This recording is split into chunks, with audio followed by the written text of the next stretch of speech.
চলুন আজ আমরা দারুণ বলবো না, বরং বলবো হাড় হিম করা ভূতের গল্প নিয়ে একটু কাটাছেড়া করি। গল্পটা হলো অপদেবীর খিদে। এর শুরুটা কিন্তু খুব সাধারণ, বন্ধুদের মধ্যে একটা বাজি। কিন্তু সেই বাজি থেকেই জন্ম নেয় এক ভয়ঙ্কর রহস্যের। চলুন দেখি ঠিক কি হয়েছিল। হ্যাঁ, ঠিক এখান থেকেই শুরু।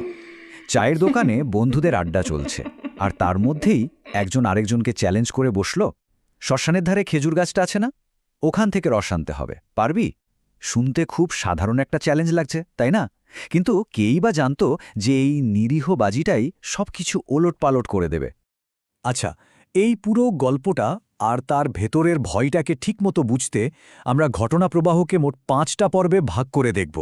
প্রথমে শ্মশানের বাজি, তারপর রহস্যময় অন্তর্ধান, অদ্ভুত প্রত্যাবর্তন, রাতের পিছু ধাওয়া, আর সবশেষে অপদেবীর খিদে।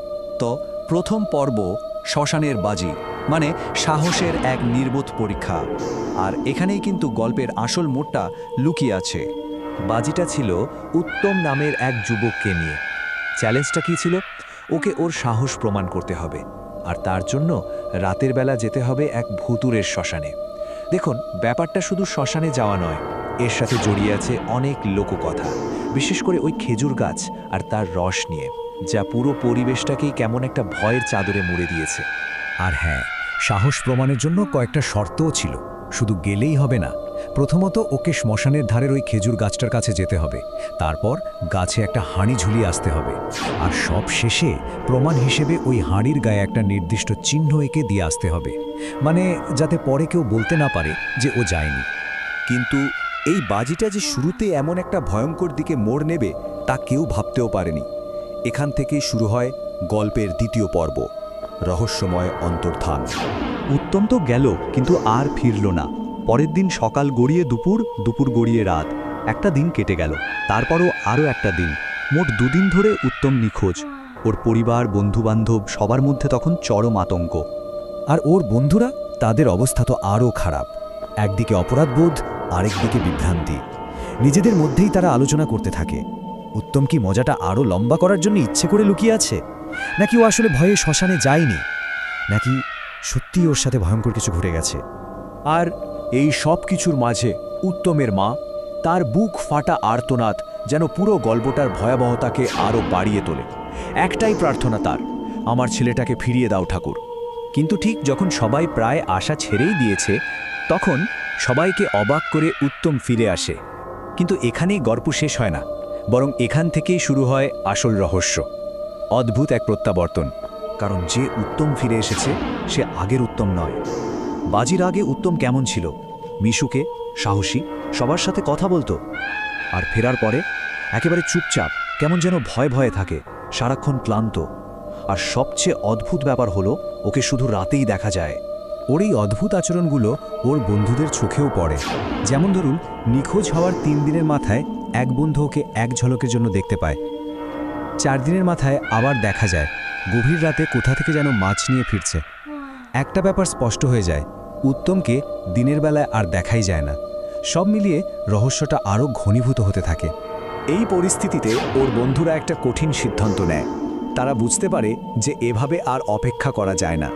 সত্যিটা কি, সেটা তাদেরকেই খুঁজে বের করতে হবে। আর এখান থেকেই শুরু রাতের পিছু ধাওয়া। তাদের মাথায় তখন একটাই প্রশ্ন ঘুরছে, উত্তম রোজ রাতে কোথায় যায়?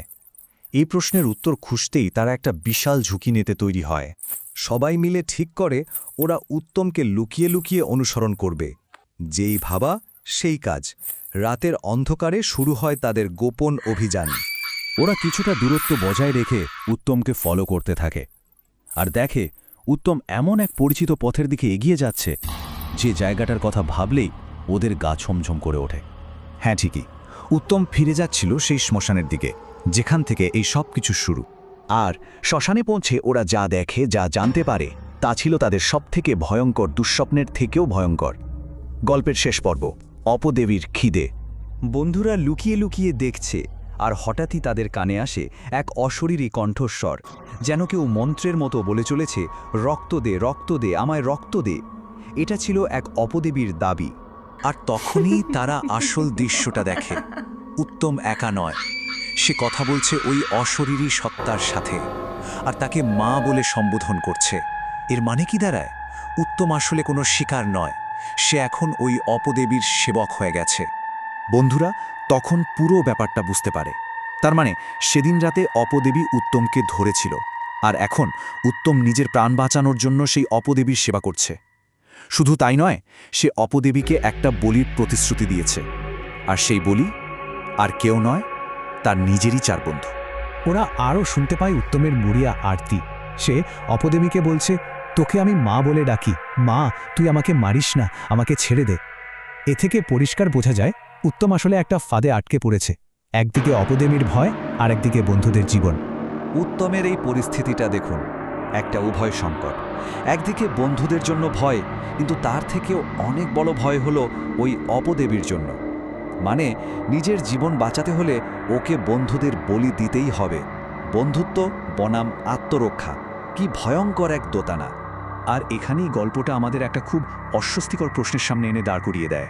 আচ্ছা, উত্তম কি সত্যিই অপদেবীর শিকার, নাকি সে নিজেকে বাঁচাতে গিয়ে তার সহযোগী হয়ে উঠেছে? এই উত্তরটা হয়তো আর জানা যাবে না, আর এটাই এই গল্পের সবচেয়ে বড় ভয়।